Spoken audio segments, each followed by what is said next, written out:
Monsieur le ministre de la Coopération internationale et de la promotion du partenariat public-privé, distingués invités, mesdames et messieurs, nous nous retrouvons cette fois-ci pour le panel numéro 2 sur l'économie forestière, thème « Capitaliser l'économie forestière à travers une politique de transformation de ses ressources ». Et pour cela, nous invitons Monsieur Alfred Kodia, coordonnateur du projet de l'observation indépendante des forêts. Et c'est sous vos applaudissements, s'il vous plaît, mesdames et messieurs. Merci.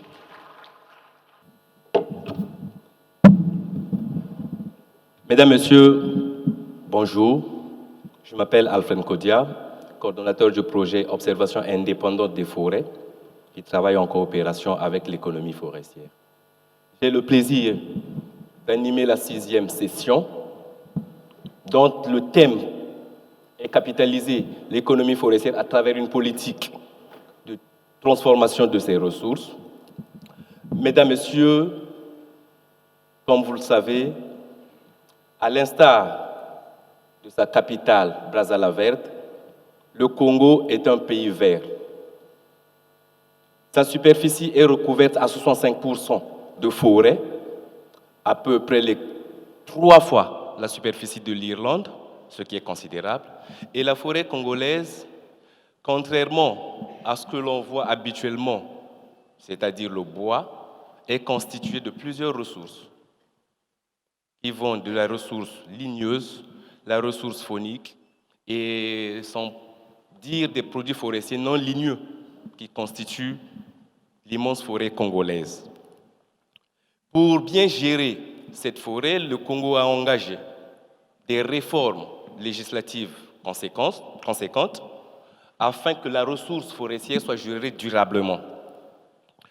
C'est ainsi que le Congo a signé avec l'Union européenne l'accord de partenariat volontaire, s'est engagé dans le processus RED+, et sous peu il y a eu la signature de la lettre d'intention avec CAFI, c'est-à-dire l'initiative des forêts d'Afrique centrale. La réforme qui a conclu tous ces efforts gouvernementaux en matière forestière a été récemment l'adoption de la loi 33 portant code forestier, parce que l'ancien code datait des années 2000. Et dans ce nouveau code, afin de booster l'industrie forestière, la disposition relative à la transformation de 85% de la production du bois soit faite au Congo et seulement 15% devrait être exporté. C'est ce qu'on appelle communément le quota 85-15.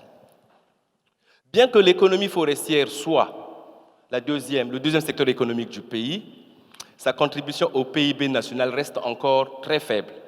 Les études sérieuses disent que ça se trouve autour de 5%. Et le Forum pour le partenariat public-privé est le bienvenu pour réfléchir comment booster l'industrie forestière afin que sa contribution à l'économie nationale soit conséquente. Mesdames, Messieurs, pour cette session, nous avons un panel conséquent qui devrait réfléchir autour de la trame directive qui serait qu'est-ce qu'il faut faire pour booster l'industrie congolaise, que fait l'administration forestière, quelles incitations devrait-on mettre en place pour qu'une industrie forestière se mette en place. Nous allons, pour ce faire, inviter Monsieur Babela, bienvenue.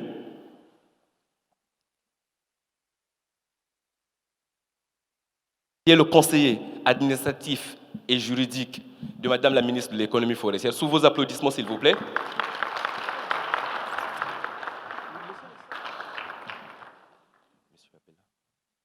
Vous au milieu. Nous invitons, toujours sous vos applaudissements, mesdames, messieurs, Monsieur Christian Chouaz, directeur général de la Congolaise industrielle du bois, CIB en sigle.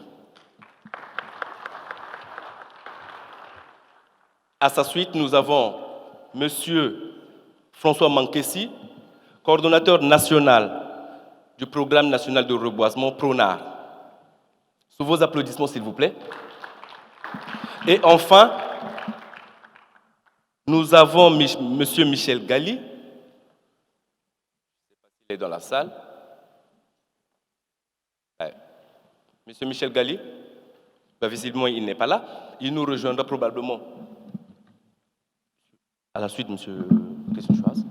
Il va nous rejoindre probablement tout au long de notre débat. Monsieur Michel Gali est le responsable pays de FRM, Forêt Ressources Management, et qui sont en train de mettre en œuvre un projet à Ngo. Mesdames, Messieurs, sans plus tarder, nous allons passer à notre débat et nous intéresser particulièrement à M.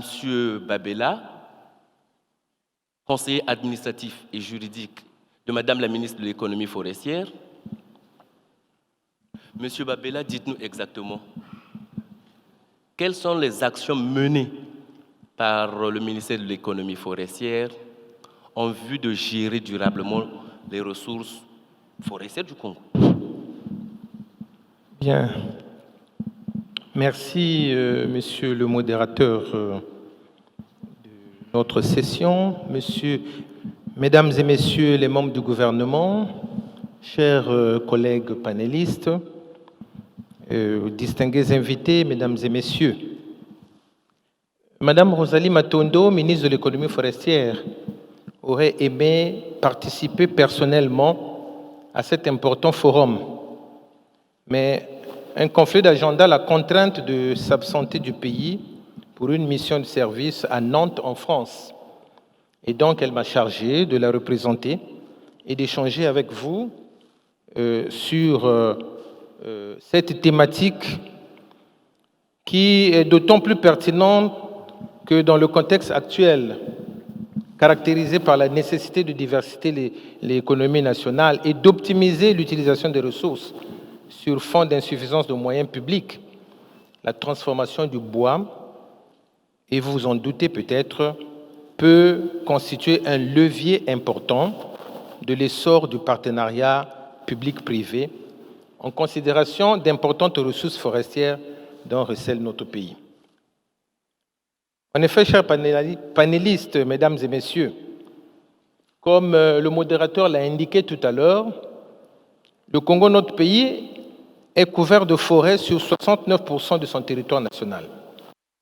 Ces forêts abritent une importante diversité biologique, fournissent des biens et services dont la valorisation génère des revenus, des emplois et bien d'autres avantages aux populations riveraines, à l'État, aux sociétés forestières et à l'humanité.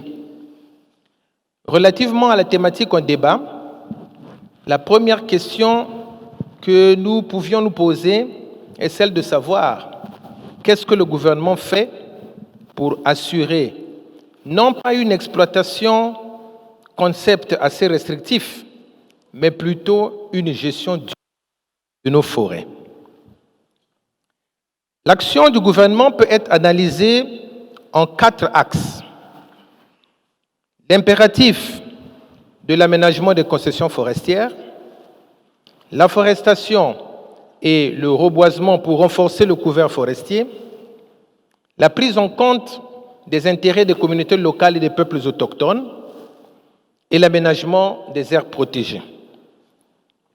En ce qui concerne l'aménagement des concessions, élevé comme principe de la bonne gouvernance forestière, de prime abord, je voudrais rappeler que le potentiel de nos forêts est estimé à 8 millions de mètres cubes, environ 300 essences de bois d'œuvre inventoriées à ce jour constituent ce potentiel ligneux. Et comme nous le savons tous, les forêts ont la spécificité d'être renouvelables. Mais cet atout ne peut être effectif que s'il existe des mécanismes et des règles qui permettent leur gestion saine et rigoureuse. Telle est la finalité de la politique d'aménagement durable des forêts mise en œuvre par le gouvernement de la République dans notre pays depuis un peu plus de 2 décennies. À ce jour, les 3/4 de nos sociétés forestières disposent d'un plan d'aménagement de leurs concessions. Et dans ce processus de gestion durable qui exige que les coupes se fassent à l'intérieur des parcelles de manière rotative, la transformation du bois occupe une place majeure, d'autant plus que, grâce à une utilisation optimale de la ressource, en réduisant les pertes à tous les niveaux et en incitant à l'exploitation des bois de promotion, on peut parvenir à ralentir la vitesse des coupes. L'exigence ou l'impératif de l'aménagement vise en réalité à concilier 3 piliers du développement durable, à savoir le pilier économique au moyen de la production forestière en vue de booster les revenus de l'État et diversifier notre économie, vous l'avez dit. Le pilier social, par la prise en compte des populations qui vivent dans et autour des concessions. Le pilier environnemental, afin de garantir l'équilibre écologique, la préservation de la biodiversité et la lutte contre le réchauffement climatique et l'émission des gaz à effet de serre grâce à la séquestration du carbone forestier.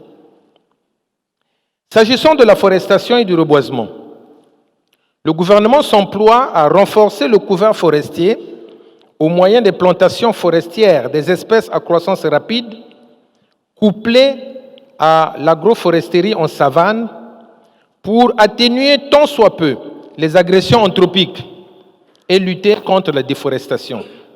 C'est à ce titre que le programme national d'afforestation et de reboisement a été créé le 6 novembre 2011 afin de mettre en œuvre cette politique ambitieuse de planter à terme 1 million d'hectares de plantations.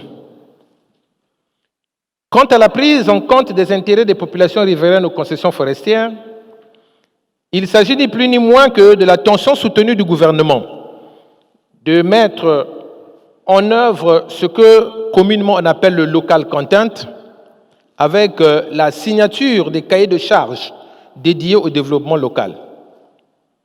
En effet, dans chaque département de notre pays abritant une concession forestière, il est mis en place un fonds de développement local alimenté par le paiement de 200 francs par mètre cube de bois coupé. Et ce fonds est géré par un comité de concertation présidé par le président du conseil départemental.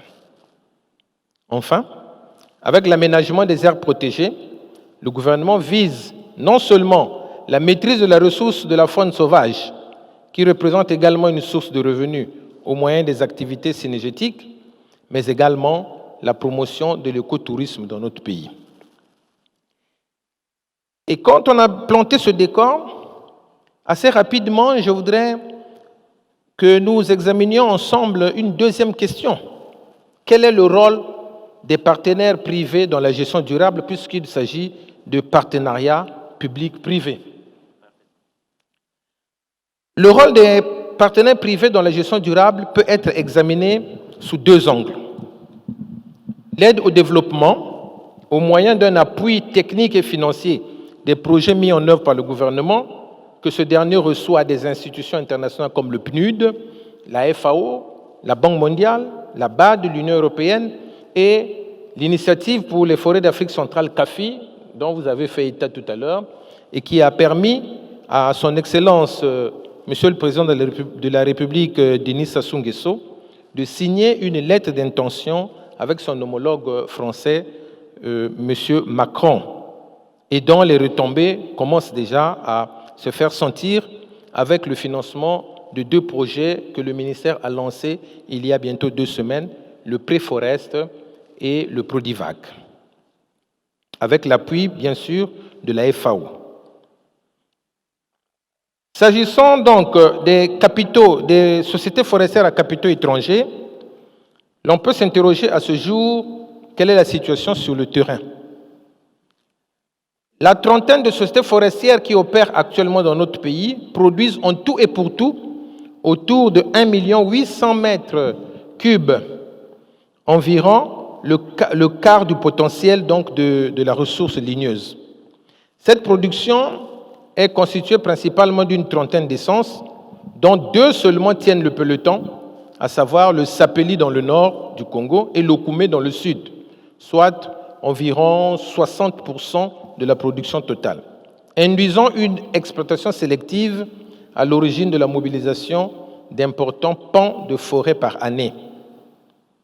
Le niveau actuel de transformation en rapport avec les capacités installées des usines et les technologies associées se situe entre 35 et 45% en moyenne. Et la plupart des exploitations forestières, devenues industrielles par la force de la loi, accusent d'énormes contre-performances en matière de transformation du bois. Et l'essentiel de la production, sinon la totalité, tout au moins pour ce qui concerne les produits de bonne qualité, qu'il s'agisse des grumes que de produits transformés, est destiné à l'export pour approvisionner des marchés traditionnels qui, sur environ un demi-siècle, n'ont pas fait évoluer leurs habitudes de consommation. Et ce faisant, la demande intérieure, actuellement portée par principalement les industriels non pourvus de concessions, demeure non satisfaite. Et on s'étonne souvent de voir que nous sommes un pays producteur de bois, mais nous manquons parfois de bois pour réaliser ne fût-ce que les cercueils pour enterrer dignement nos parents, nos défunts. Ou les toitures. Et nous manquons de tables-bancs pour nos élèves dans les classes qui se mettent à écrire à même le sol, ce qui est donc une véritable aberration qu'il faille corriger. La soixantaine d'unités forestières qui constituent le domaine forestier permanent a été concédée presque en totalité. Toutes les forêts de notre pays sont en concession.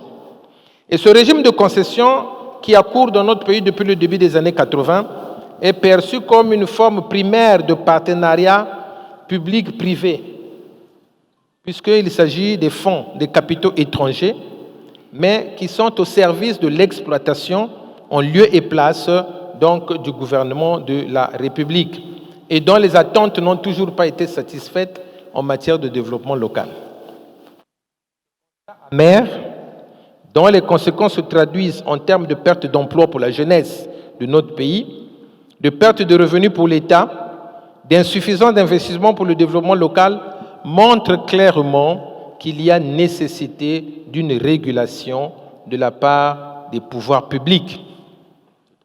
Et en cela, je voudrais paraphraser Monsieur le ministre en charge du partenariat public-privé lorsqu'il est intervenu à la télévision il y a quelques heures, avant-hier, parlant de notre forum. Il a dit qu'il faut qu'on s'engage dans des réformes. Il faut des réformes structurelles et des réformes qui peuvent permettre justement de booster ce partenariat public-privé, même dans le cadre donc, de l'économie forestière. Telle est, mesdames et messieurs, distingués invités, la justification de la réforme relative au partage de production instaurée sous l'impulsion de son Excellence M. Denis Sassou Nguesso, président de la République, chef de l'État, qui, dans son programme de société La Marche vers le développement, à l'époque, pour le quinquennat 2016-2021, avait recommandé que les secteurs forestiers et miniers évoluent à l'instar du secteur pétrolier en préconisant la conclusion des contrats de service ou les contrats de partage de production. Cette réforme est portée, et Monsieur le modérateur l'a dit, par la loi 33/2020 du 8 juillet 2020 portant Code forestier en République du Congo, notamment en ses articles 102, 104, 106, 107, 108 et 109.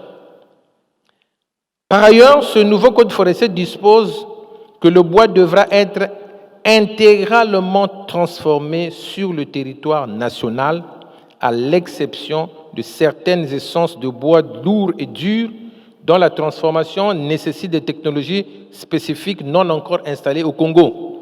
Donc, la proportion de 15% et 85% est désormais désuète.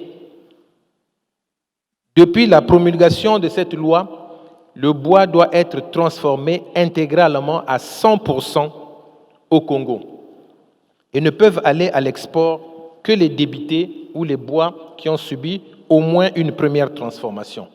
À l'exception, monsieur le cage du bois dont on n'a pas encore l'industrie au niveau national. Exactement, ce que nous appelons dans notre jargon le bois dur, qui nécessite donc une technologie de pointe. Tout à fait. Alors, le partage de production préconisé dans le secteur forestier revêt un double avantage. D'une part, il permettra à l'État de rendre un service public majeur, à savoir pourvoir le marché intérieur en produits ligneux. Et ce service permettait également aux artisans et aux autres utilisateurs du bois de s'approvisionner à partir d'une source légale.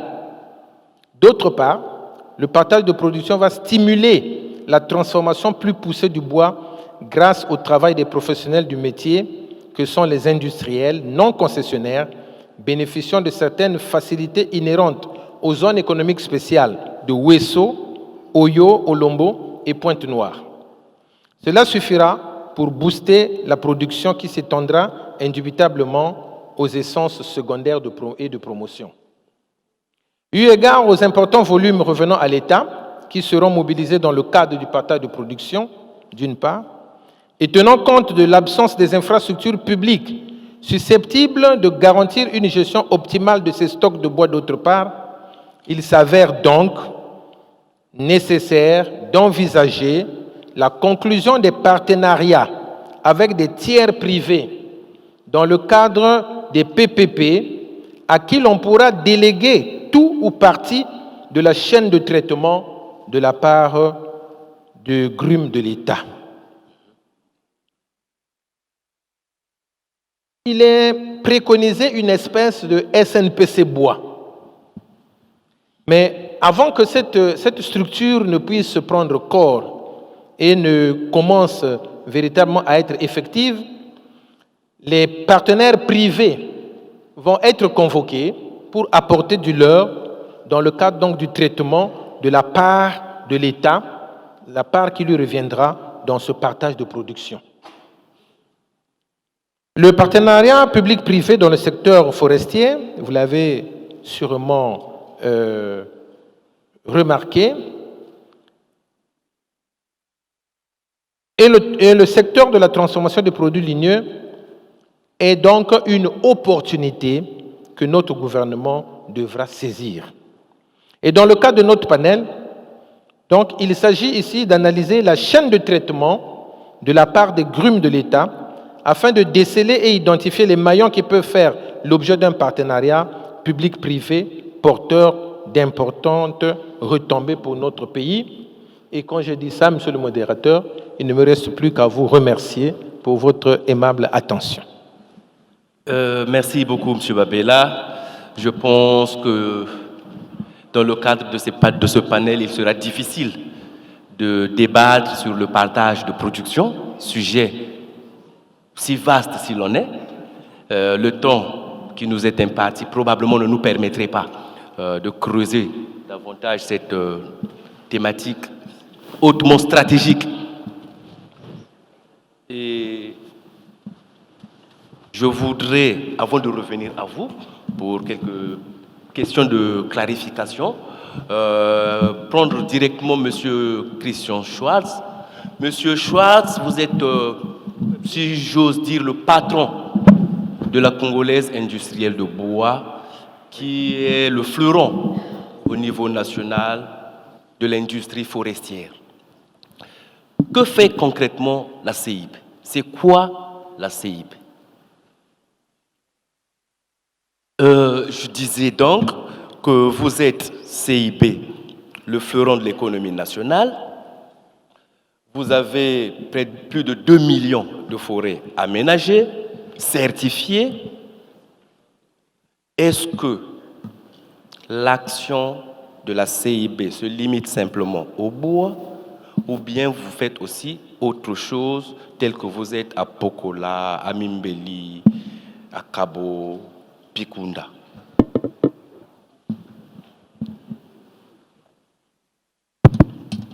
Okay. Bonjour à tous. Merci d'abord aux organisateurs du forum PPP. Mesdames les ministres, messieurs les ministres, bonjour. Chers participants, bonjour. Alors la CIB est dans le nord du Congo, dans la Sangha et dans la Likola. Nous sommes la société d'exploitation et de transformation la plus grande en Afrique centrale. Nous avons 5 concessions avec 2 200 000 hectares qui sont partagés en zones de production, en zones communautaires, donc pour les populations qui vivent dans les concessions, et en zones de conservation. Nous avons 2 sites principaux qui sont Pokola, et on vient d'ouvrir il y a 3 ans le site de Nyele. Nous avons environ 1500 travailleurs directs, donc avec contrat de travail, et plus de 2000 personnes qui sont dans la sous-traitance. C'est donc une société très très importante. Nous sommes les premiers à avoir fait un plan d'aménagement au Congo. C'était l'UFA de Cabo. Nous sommes également les premiers à avoir été certifiés FSC, qui est la certification dans le milieu du bois qui est la plus contraignante et la plus exigeante. Nous sommes également les premiers à avoir valorisé les déchets de bois en installant à Pokola une centrale d'énergie qu'on appelle une cogénération, c'est-à-dire qu'on brûle les déchets, qui crée de la vapeur et qui fait tourner une turbine. Et ça génère une puissance de 4,1 MW qui sont essentiellement utilisés pour notre industrie et nos locaux à Pokola, mais également il y a une distribution qui est faite à la commune et puis à certaines petites sociétés et puis à des populations qui le demandent. Au niveau comment booster la transformation, l'installation de nouvelles sociétés. Tout d'abord, je voudrais vous rappeler que les États d'Afrique centrale occupent une place extrêmement marginale dans le marché mondial du bois, avec seulement 1% de production mondiale de bois scié. C'est vraiment très peu. Elle est quasi absente des marchés mondiaux de 2e et 3e transformation, tout comme elle est absente des filières d'industrie de panneaux et de papeterie. Et pourtant, le potentiel offert par les forêts d'Afrique centrale est vraiment très importante. Mais la filière souffre d'un manque de compétitivité sur les marchés internationaux, dû notamment à des coûts logistiques très élevés. Le secteur forestier en République du Congo est à un tournant de son histoire. En effet, à travers la nouvelle loi forestière, un nouveau concept a été introduit, le partage de production, dont les modalités sont en cours d'élaboration, et il y a aussi des engagements pris par les États membres de la CEMAC pour une interdiction totale d'exportation des grumes qui devrait se concrétiser en janvier 2023. Les objectifs sont les suivants. Alors, dans le cadre de l'interdiction d'exportation des grumes, il est recherché une transformation intégrale dans le pays d'exploitation des bois. Ceci devrait donc avoir pour impact l'installation de nouvelles unités de transformation, l'extension des unités de transformation existantes et, bien évidemment, la création des emplois. Il est recherché une transformation plus poussée et une valorisation plus diversifiée des essences de bois d'œuvre, tout en garantissant une gestion durable. Le partage de production tel qu'on nous l'a présenté a comme objectif améliorer les revenus pour l'État et augmenter le PIB, développer l'exploitation de nouvelles essences à valoriser par les industries existantes ou par des nouveaux investisseurs qui viendraient s'installer dans les zones économiques spéciales. Mettre à disposition des zones économiques spéciales ou à des nouveaux industriels une partie de la production de grumes non transformée par l'exploitant. En clair, il s'agit d'inciter des opérateurs industriels spécialisés, non rattachés à des concessions, à s'implanter en leur offrant un cadre réglementaire incitatif et des garanties d'approvisionnement en matières premières. Ces deux mesures permettent certainement à moyen terme la création de nouvelles unités de transformation et la création additionnelle d'emplois. Par contre, à court terme, il n'y aura pas d'amélioration de recettes dont une des principales sources est la taxe à l'exportation des grumes qui va disparaître. Alors, quels sont les développements industriels qui pourraient voir le jour et qui sont peu ou pas du tout existantes? Dans les zones économiques spéciales, il pourrait se développer les industries suivantes: les unités de déroulage, de tranchage, de contreplaqué, de produits moulurés, aboutés, la parqueterie et la menuiserie. Sur le plan de la mise à disposition de produits de qualité sur le marché local, des entrepreneurs pourraient se développer dans des petites unités de séchage, car il ne faut pas oublier qu'aujourd'hui, tous les produits de menuiserie qui sont faits par les artisans locaux ne sont pas séchés, et donc le bois travaille, et il y a beaucoup de déformations. Il va se développer également la menuiserie, l'ébénisterie, et puis bien sûr l'artisanat. Pour cela, il faut quand même plusieurs conditions pour la bonne réussite. Si le potentiel forêt est disponible, de nombreuses contraintes sont à prendre en compte pour réussir le développement du secteur de transformation.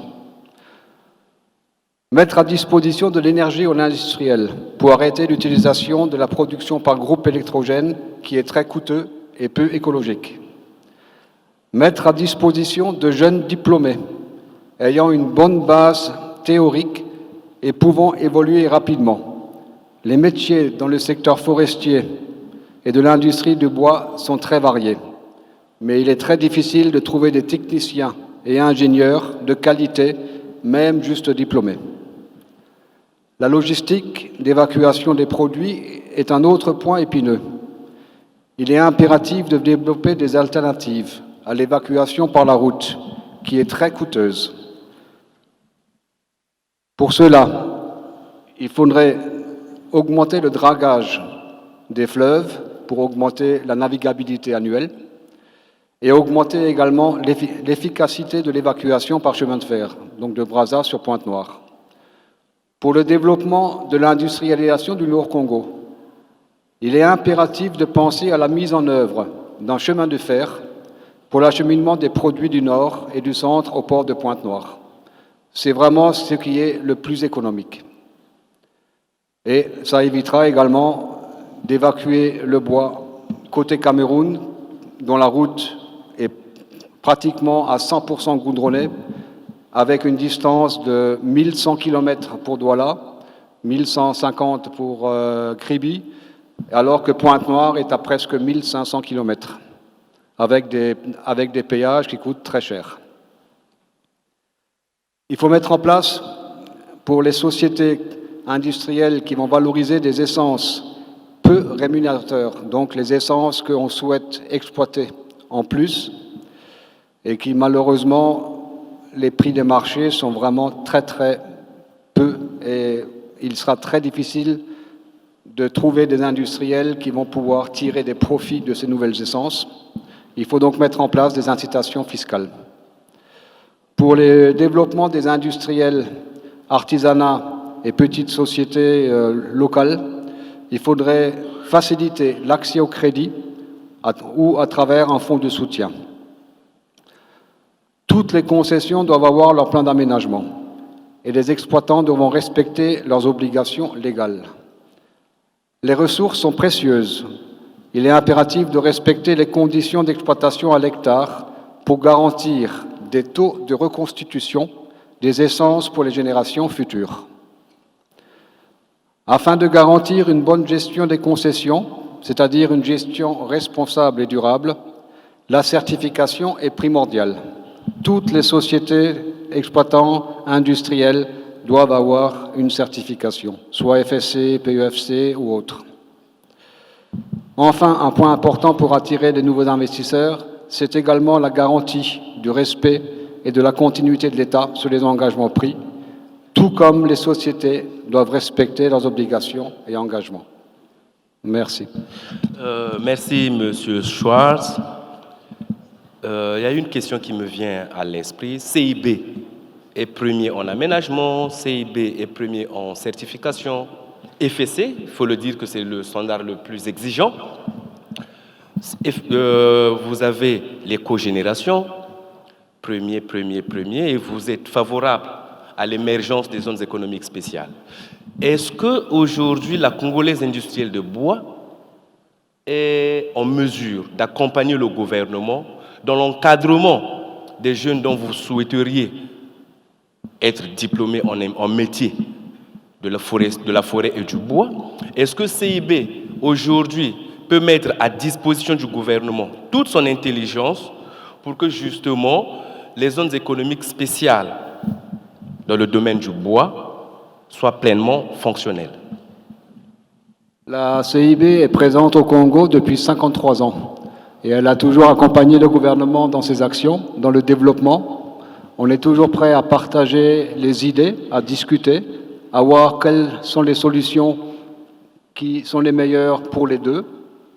Donc, de l'autre côté, on ne voit aucune objection à voir comment des nouveaux industriels peuvent s'installer dans les zones économiques spéciales et comment faire pour les approvisionner en bois.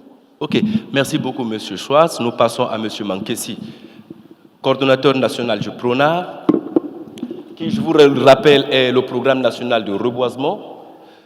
Peut-être nombreux dans la salle ne savent pas ce qu'est exactement le PRONAR. M. Mankessi, c'est quoi le PRONAR? Concrètement, que faites-vous?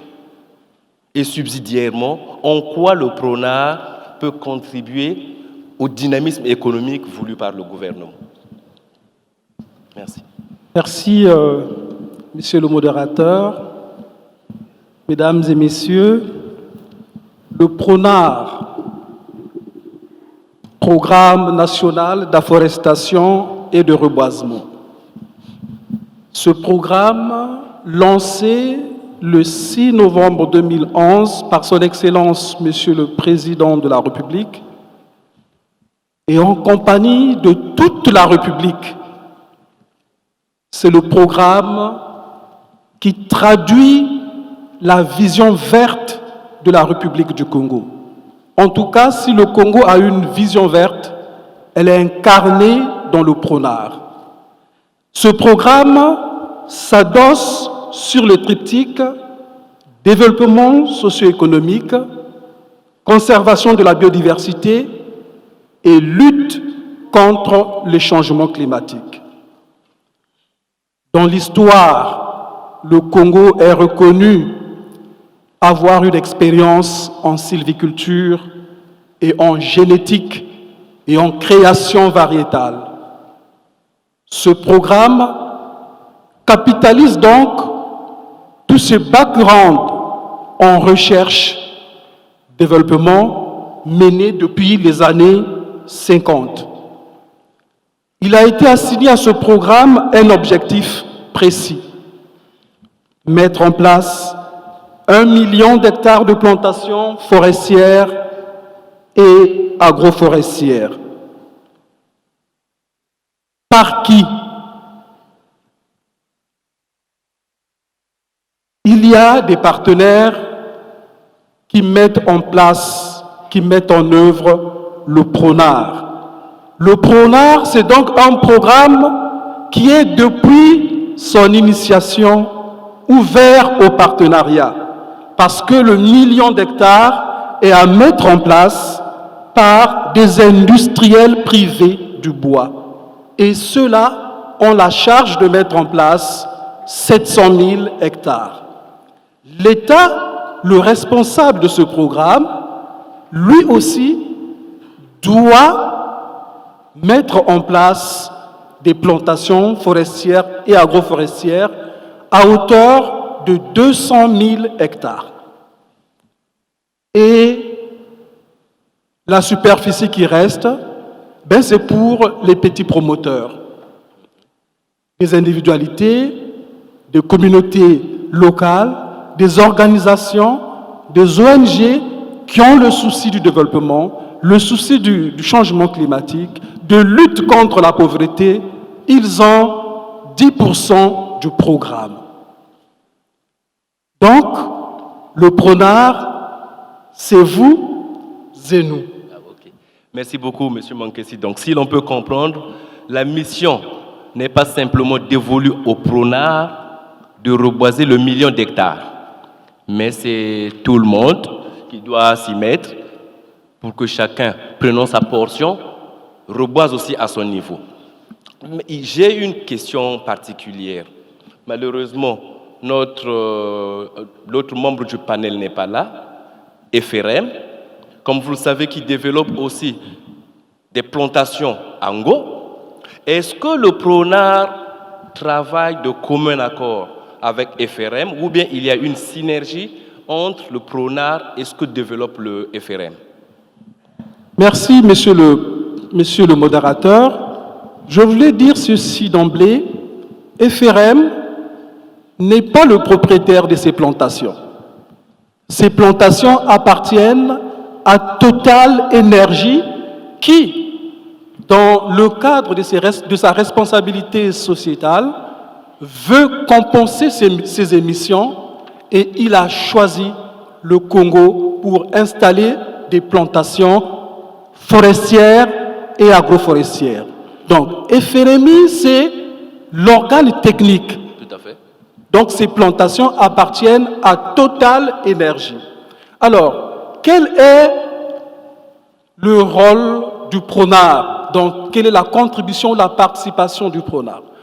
Je voulais dire que le PRONAR, c'est tout le monde, tous ceux qui veulent réaliser des plantations. Mais il y a une coordination qui est là. Et nous faisons partie de la coordination nationale. Et nous avons des missions.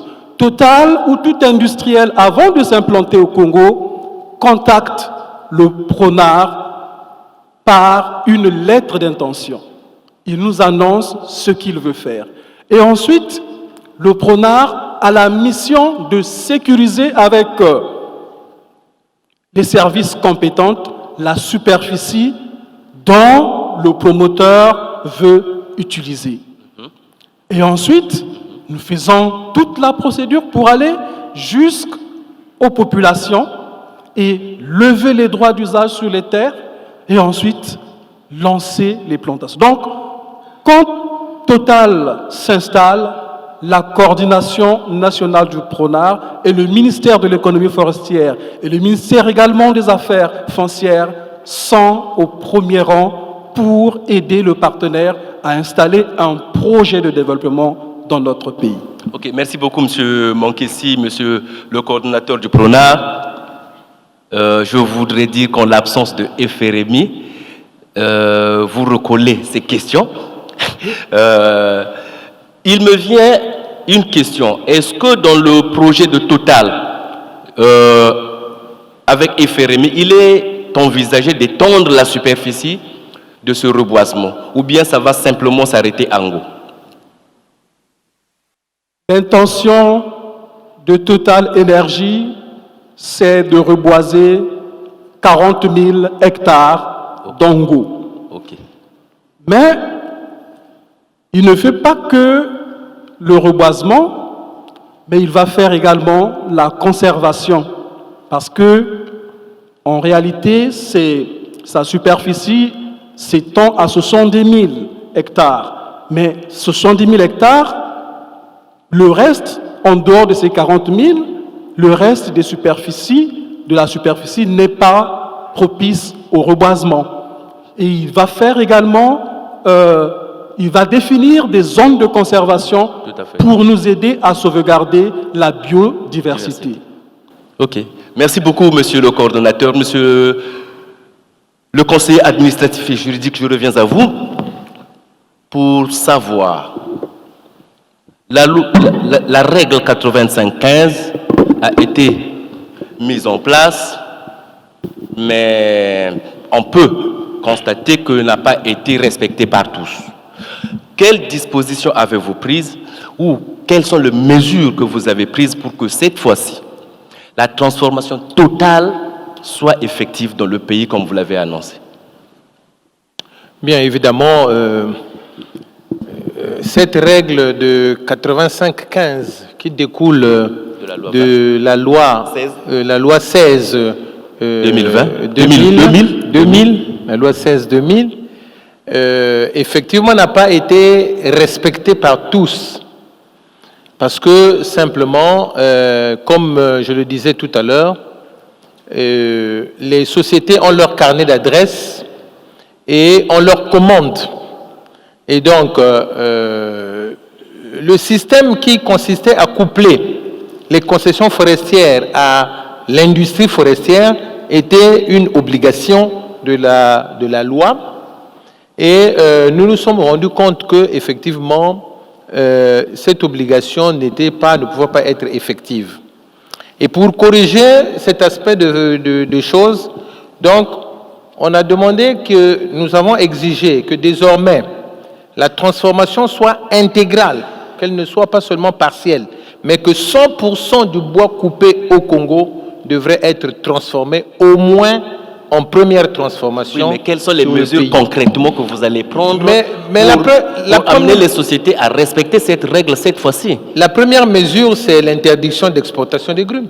Aucune grume ne rentrera dans le port de Pointe-Noire. Okay. Et nous avons un service là-bas qui s'appelle le SCPFE, le service de contrôle des produits forestiers à l'exportation, qui va veiller à ce qu'aucune grume ne rentre dans le port. Ne pourront rentrer dans le port que les débités. Et les sociétés qui vont s'entêter donc à couper et à vouloir exporter des grumes, eh bien, se verront opposer une fin de non-recevoir. Et en cas de récidive, ben, ce sera le retrait donc, de l'agrément qui leur avait été concédé pour réaliser les opérations donc, de gestion forestière. Monsieur Schwartz, je reviens à vous. Vous faites partie d'une corporation et vous êtes membre, si je ne me trompe pas, de Unicongo. Comment procédez-vous au sein, par exemple, de l'Unicongo pour le transfert de compétences, le transfert d'expérience? Parce qu'aujourd'hui, vous constituez un syndicat avec un fort pourcentage de transformation. Comment ça se passe en votre sein pour que vous ayez un grand nombre d'adhérents qui s'alignent à la politique de transformation voulue par le gouvernement? Est-ce que vous avez des séances d'échange? Est-ce que vous avez des partages d'expérience? Est-ce que certains membres de la corporation envoient des agents chez vous apprendre les bonnes techniques? Comment vous procédez concrètement? C'est vrai qu'on a la fédération bois, qui est un secteur chez Unicongo. Là-dedans, il n'y a vraiment que les sociétés du Nord. Les sociétés du Sud, c'est plus Unibois. Tout à fait. Mais quand on a des problèmes communs, on s'assied ensemble, on discute, on fait des propositions, on échange et quelque part, on arrive toujours à trouver des solutions. Par contre, dans le secteur du bois, vous avez les vrais investisseurs, les vrais industriels, ceux qui veulent investir et se développer. Et vous avez ceux qui, malheureusement, veulent faire de l'argent avec que les grumes ou avec un gros pourcentage de grumes. Et je pense que c'est ces sociétés-là qu'il faut viser aujourd'hui pour les obliger à soit transformer, soit elles devront arrêter et puis trouver d'autres investisseurs qui veulent vraiment créer des industries et faire un développement, ce qui est malheureusement pas toujours le cas. Je crois qu'aujourd'hui, vous avez Merci beaucoup, messieurs les ministres, mesdames, messieurs. Nous avons fini le premier tour de table et nous vous remettons la parole. Si parmi vous, il y a des personnes inspirées à poser des questions aux panélistes, vous avez le micro. Idéalement, nous souhaiterions que vous posiez à chacun des intervenants une question. Et quand vous poserez la question, dites à qui vous la destinez et vous déclinez votre question. Monsieur, si le micro, s'il vous plaît.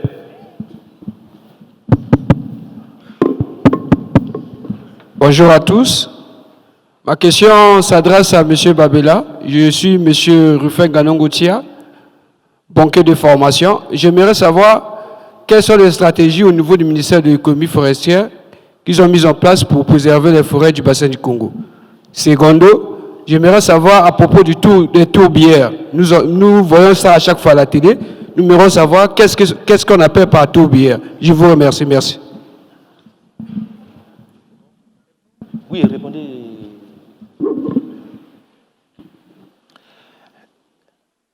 Alors, donc c'était une question en deux. Et je vais me faire donc le plaisir de vous répondre que concernant les forêts du bassin du Congo, la préservation des forêts du bassin du Congo qui constitue donc le second poumon écologique du monde et d'ailleurs qui est en passe de devenir le premier poumon puisque le bassin de l'Amazonie est en train d'être déforesté.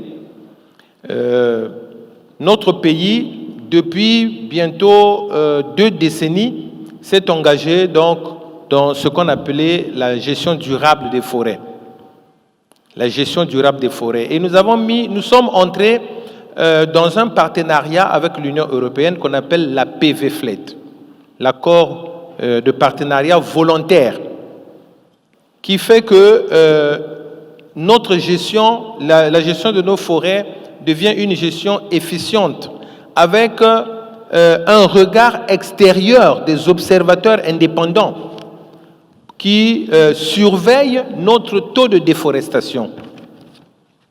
Et notre pays est, on va dire, le premier en matière d'aménagement forestier. Et je l'ai dit tout à l'heure dans mon propos, l'aménagement forestier constitue en réalité en quoi? En la division de nos forêts en parcelles. Et lorsque vous avez, admettons, 100 hectares de forêt, vous les subdivisez en 4, ce qui vous donne 25 hectares pour chaque parcelle. Et le concept de gestion durable veut que vous ne coupiez pas sur l'ensemble de ces 100 hectares. Mais vous n'avez le droit, chaque année, l'administration forestière vous donne un volume maximum annuel de coupe que vous réalisez dans la parcelle numéro 1. Et cette coupe peut durer, on va dire, puisque les concessions sont généralement de 25 à 30 ans, cette coupe peut durer, admettons, 10 ans. Pendant 10 ans, vous êtes sur la première parcelle. Après, vous passez, à partir de la 11e année, vous passez sur la deuxième parcelle. Et ainsi de suite, donc de manière rotative, vous tournez sur les 4 parcelles et lorsque vous avez fait 4 fois 10 ans, vous revenez sur la première parcelle 40 ans après. Ce qui fait que les arbres que vous aviez laissés à l'époque, qui n'avaient qu'1 an et dont le diamètre n'était pas possible pour être coupé, ont vieilli de 40 ans. Et maintenant, vous pouvez donc pouvoir les passer à l'exploitation.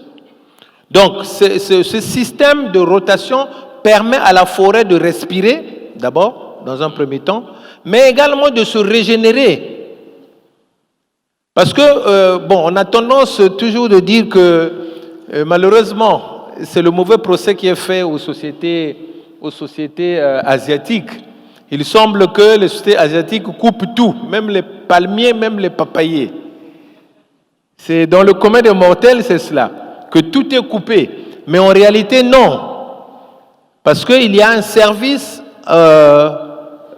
au niveau donc, du ministère de l'économie forestière qu'on appelle le CNIAF, le Centre national d'inventaire et d'aménagement des ressources forestières et fauniques, qui fait l'inventaire pour chaque parcelle des arbres qui sont susceptibles d'être coupés. Donc c'est le diamètre, c'est d'abord l'âge du bois, de l'arbre, son diamètre, et on le market. Donc on en fait un marketage pour dire que ça peut être coupé. Les autres restent sur pied. Et lorsque vous utilisez donc le système de rotation dont je parlais, ça vous permet non seulement de faire que la ressource soit pérenne, puisqu'elle se refait, mais également de ne faire que des coupes sélectives pour permettre qu'il y ait on ne va pas dire zéro déforestation, puisqu'on exploite, mais au moins que la déforestation soit maîtrisée, qu'elle soit limitée, que l'on ne prenne qu'à l'essentiel. Et donc, les forêts du bassin du Congo qui sont regroupées autour de la COMIFAC, la Commission forestière d'Afrique centrale, est en quelque sorte dans une gestion collective. Tous les pays de la COMIFAC ont le même système. Et le Congo, qui était pionnier donc, en matière de gestion durable et d'aménagement, a communiqué, a impulsé donc, ce mouvement dans tous les pays de la COMIFAC. Et aujourd'hui, donc, nous pouvons dire que, en fait, on déforeste chez nous à 0,02%. Donc, et c'est ça qui permet que, justement, nos forêts restent pérennes. Bon, maintenant, de plus en plus, on parle de crédit carbone, de plus en plus, on parle de séquestration du carbone, et tous les pays du monde sont jaloux de nos forêts. Et ils ne veulent pas que, en fait, ce qui se profile à l'horizon, c'est que nos forêts restent en cloche, qu'on ne coupe aucun arbre pour permettre donc la séquestration du carbone et lutter contre le réchauffement climatique ou l'émission des gaz à effet de serre. Mais évidemment, nous nous opposons un peu à cette façon de voir que nos forêts restent en cloche, parce que nous avons aussi besoin du développement. Tout à fait. Or, pour nous développer, il faut que nous utilisions la ressource naturelle qui est à portée de main. Si nous voulons créer des villes, naturellement, il faudra qu'on déforeste. Si nous voulons ouvrir des routes pour permettre le désenclavement de nos villes, il faut qu'on déforeste. Mais cette déforestation, comme je l'ai dit, est une déforestation maîtrisée, avec un taux donc, qui est suffisamment réduit et qui fait de nous, finalement, les leaders dans cette préservation, telle que M. Mankessi l'avait dit. Ok, merci beaucoup, M. Lecage. Est-ce qu'on peut prendre une deuxième question? Il avait une deuxième question. Une deuxième question concernant les tourbières. Brièvement, s'il vous plaît. Voilà. Si vous pouvez y aller en brièvement. fait, les tourbières, ce sont des forêts marécageuses. Voilà. Ce sont des forêts humides. Donc, c'est des écosystèmes où l'on trouve donc des forêts, mais avec des eaux, et qui, à cause de la captation donc, du carbone, ont séquestré ce carbone-là dans le sous-sol. Et c'est pourquoi il faut justement les préserver, ces tourbières-là, parce que si on touche aux tourbières, il y aura une explosion de gaz carbonique et je crois, bon, à un moment, les plus anciens se souviennent un peu de ce qu'on avait parlé du Mukelembembe ou de ce qui s'était passé dans le nord du pays, où un lac avait produit des émanations de gaz et on s'est trouvé dans une catastrophe où plusieurs personnes étaient décédées. Donc, ces forêts humides et marécageuses-là doivent être protégées pour que nous ne soyons pas exposés à ce genre d'accident. Ok, merci beaucoup, M. Lecage. Une deuxième question, s'il vous plaît. Merci. Dites à qui vous destinez la question. Merci. Allô? Merci. Qui a le micro, s'il vous plaît? Merci, M. Kodia. Je ne le vois pas. Ah, ok. Merci pour la parole. C'est M. Dongungopo, je suis ingénieur forestier.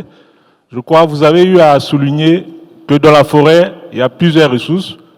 Le bois, les produits forestiers non ligneux, la faune et les services écosystémiques. J'entends l'oxygène et le bien-être. Parce que la forêt procure également le bien-être. Ma question, je crois, je la pose à tout le monde, enfin à tous les panélistes. Pour quel type de ressources le modèle de partenariat public-privé est beaucoup plus viable dans le secteur forestier? Merci. Okay. Monsieur Mankessi, vous pourriez répondre à cette question, s'il vous plaît? La forêt a plusieurs ressources. Ressources floristiques, ressources fauniques, les produits forestiers non ligneux, les services environnementaux. Quel est le service qui serait le plus adapté au partage privé, au partenariat public-privé de toutes les ressources forestières? Ok, merci, merci bien. La question est très délicate et elle est complexe. Qu'est-ce qu'il faut prioriser? Est-ce que c'est les PFNL? Est-ce que c'est la ressource de bois? Moi, je pense que toutes ces ressources visent un développement économique. Toutes ces ressources sont appelées à être préservées. Donc, c'est l'État qui est là. Et moi, je pense que toutes ces ressources sont au même niveau dans le cadre de la préservation et dans le cadre d'un partenariat public-privé. Je pense que c'est au même niveau parce que lorsqu'on voit actuellement le niveau de valorisation des produits forestiers non ligneux, quand je prends par exemple le Nietum africanum, mais c'est un produit pour le pays comme le Nigeria qui fait d'énormes bénéfices. Donc moi je pense que toutes les ressources sont au même niveau. Monsieur Lecage. Oui, évidemment, toutes les ressources sont au même niveau. Mais il faut quand même reconnaître que l'exploitation forestière va prendre le peloton. Puisque nous parlons de partage de production. Et donc, Monsieur Schwartz vous a donné la liste de tous les métiers qui peuvent intervenir au-delà des usines que nous avons qui sont en place. Il y aura la possibilité de créer d'autres sociétés, d'autres usines qui interviendront donc dans la chaîne de l'exploitation. Quand vous prenez la valorisation actuelle du carbone, avec les crédits carbone qui prennent de l'ampleur, là aussi, notre pays peut se porter comme étant un leader. Vous savez, les plantations que Total a réalisées dans la région de Ngo constituent le premier puits au monde. Le premier puits de carbone au monde. Lorsque les 40 000 hectares vont être plantés, ce sera quelque chose d'énorme. Et notre pays se met toujours à l'avant-garde. Donc, quand vous prenez les PFNL, comme M. Mankessi venait de le dire, le miel par exemple, mais il y a beaucoup de choses que l'on peut faire avec le miel. La cosmétique. Il y a beaucoup d'opportunités qui se présentent à nous, rien que pour l'exploitation du miel, qui est un produit donc forestier non ligneux. Et donc, pour me résumer, M. Mankessi l'a dit, il faut mettre tous les produits issus de la forêt au même niveau. J'ai oublié la faune. Lorsque nous sommes... le tourisme est un des piliers dans notre PND. Le tourisme a été élevé comme l'un des piliers dans notre programme national de développement.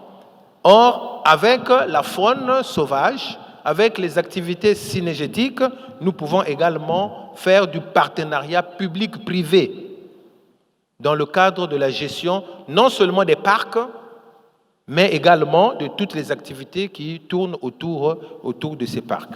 Ok, merci beaucoup, Monsieur Lecage. Nous prenons la dernière question, s'il vous plaît. Soyez bref, il ne nous reste plus assez de temps.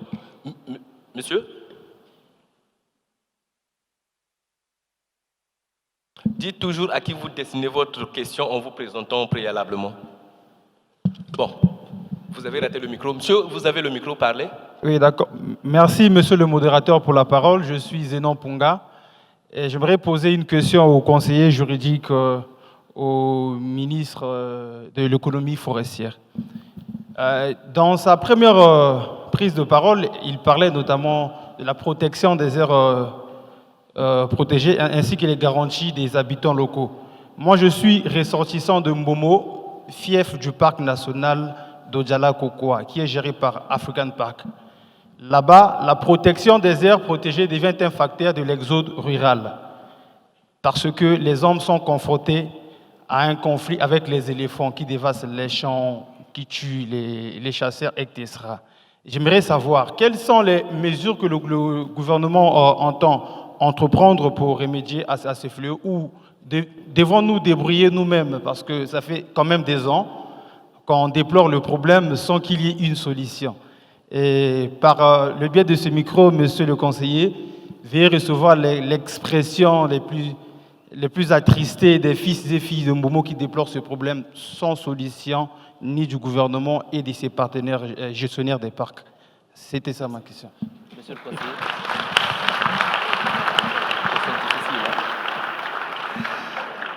Bien, merci. Assez rapidement, parce qu'on nous dit qu'il ne reste plus beaucoup de temps. Je voudrais d'abord dire que le conflit homme-faune est une sempiternelle question qui est posée à Madame la ministre chaque fois qu'il y a une interpellation du gouvernement.